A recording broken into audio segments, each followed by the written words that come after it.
this sounds like a purely evangelical podcast, and that's not what the intent is. But, if anybody wants to learn about how I live my life and try to seek righteousness, we can do that. But, it's better than a cultural podcast talking about John Moran. That's all I'll say. Yeah, we're not going to go there. So I find it easier to be in the presence of God when I know that there is not another soul nearby, or I can feel as if there is not another soul nearby. I feel like you can focus. I got God's direct address, just me and you.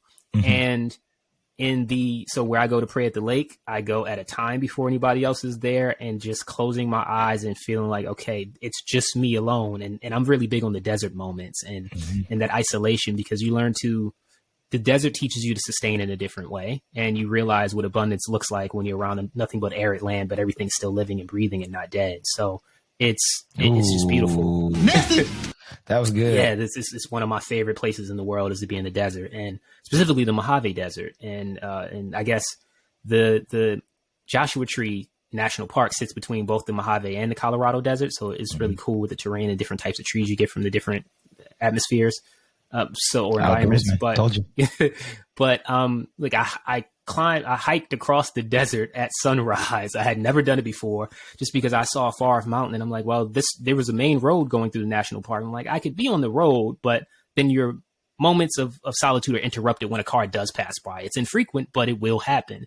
So how far away can I get where I feel like it's just me alone, and then just me and God? And what it does is the solitude helps you to realize, that you're not the only, like, there are literally 9 billion other people on the planet at the same time as you. But what you realize is God was maybe 8. I maybe skipped ahead. It's still more than the 6 like, that I'm used to programming in my mind. But I think we're at 8 now. Yeah, but that makes sense. That the other, 7 point blah, blah, blah, blah, blah billion people out there exist. But because you are alone, you found one space to be alone on the earth in that moment, and to know that God was able to care enough to create you so uniquely that you exist here on this plane in that space and time. It does something different for being present. It does something different for being mindful. And I feel like that removal from all of the other people helps me to really know what's my purpose here. Who am I?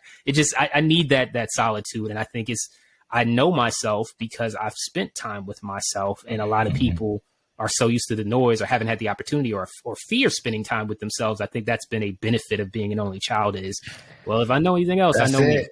me. Yo, let's talk about that, because that is paramount. So I agree with that. I agree that that's why the pandemic was so shifting emotionally for people, because it forced people to be by themselves, where there was no place to be.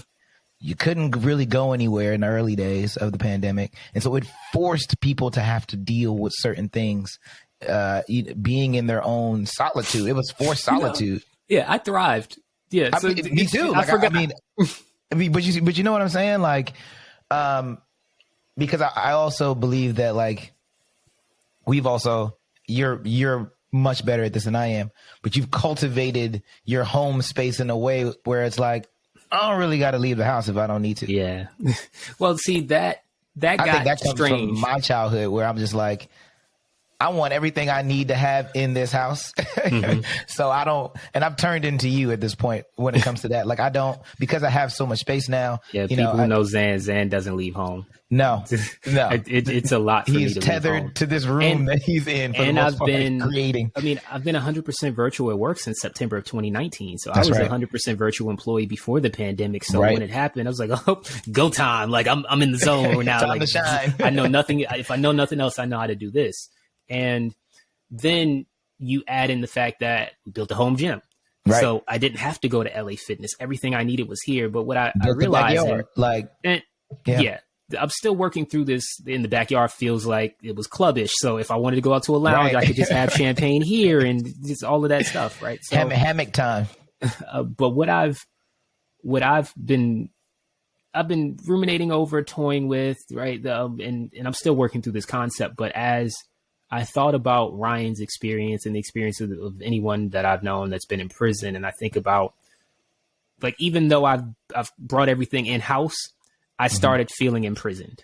I started feeling like, okay, I have everything that engages me. And obviously we understand, especially given our guest last week, we understand that I have a lot more luxury and an opportunity to luxuriate than anyone that's been in prison. But even so, I was like, well, I'm not engaging with others. And I was in like there's solitude and then there's solitary confinement. And although I could do everything I needed to do in this home, it was like, well, I'm only engaging with computer people all day during work. If I don't leave property and I just don't go outside and get sun and engage into that other side of being an only child, I was extremely exploratory because I was alone. So I'd just be outside by myself, not making a ton of friends, just like I'm in the dirt, I'm in the woods, just getting into stuff, just nature stuff. I've always been that kid. So my mind needs to be engaged. And the monotony of seeing, even though I've got a bunch of different things, that's why I keep buying new toys, because mentally I need constant engagement because I had no one else to engage me. So I had to keep, like, it's just, there's a mind thing there. So I go to LA Fitness now daily because I'm like, well, yeah, I could work out at home, but I need to see other, and I don't talk to any of those people. I talk to the front desk person. She likes my clothes often. I say, thank you. I like whatever hair change she's done. That's it. I don't want to talk to anybody else unless it's got like, how many more sets you have. And eventually people from my gym will be listening to this podcast. Hopefully everybody that asks me, I'm always going to tell you 2. I never know how many I have left, but I'll end it in 2 sets if you come and ask me. So how many sets you got? 2. So that's it's always what it is. It's always 2.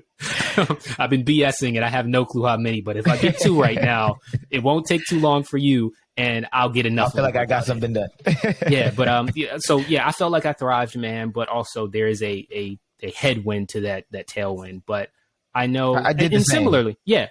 I did the same during the pandemic. I spent a lot of time on my bike, as you remember, riding around Brooklyn and getting into shit, exploring and all of these different things, parts of Brooklyn that I didn't even know was redone and looked different and all of that. But like, that was my exploration during that time. It allowed for me to be stimulated, obviously. So I can relate to that a lot. Do you feel like it's easier for us, and us as only children, I mean, specifically, to do things alone?